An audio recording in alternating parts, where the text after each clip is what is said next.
আসছি জানেন, নাটোর বনলতার ভিতরে আছি এখন। এই বনলতার ভিতরে এসে অনেক গরম, প্রিয় ভালোবাসার মানুষ। এই গরমের মধ্যে আমি কোথায় বসে আছি জানেন? এমন একটা গাছের তলে বসে আছি, সেই গাছটা আপনারা কখনো দেখছেন কি না আমি জানি না, তবে আমি এর আগে দেখিনি। গাছের নামটাও আমি বলতে পারবো না, তবে আপনারা যদি বলতে পারেন, দেখুন গাছটা, অবশ্যই কমেন্ট করবেন। আনকমন একটা গাছ, অনেক সুন্দর একটি গাছ। নাটোর বনলতার সর্বোচ্চ সৌন্দর্য এই গাছ।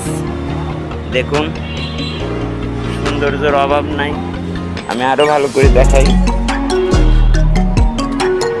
দেখুন দেখুন, শিকড় আর শিকড়, শিকড়ের কি অভাব আছে? দেখুন,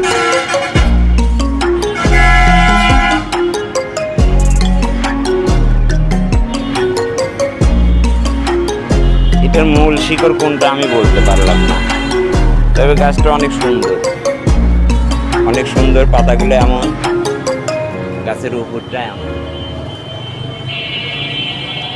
আই লাইক ইউ, মজার কিছু দেখাইছে।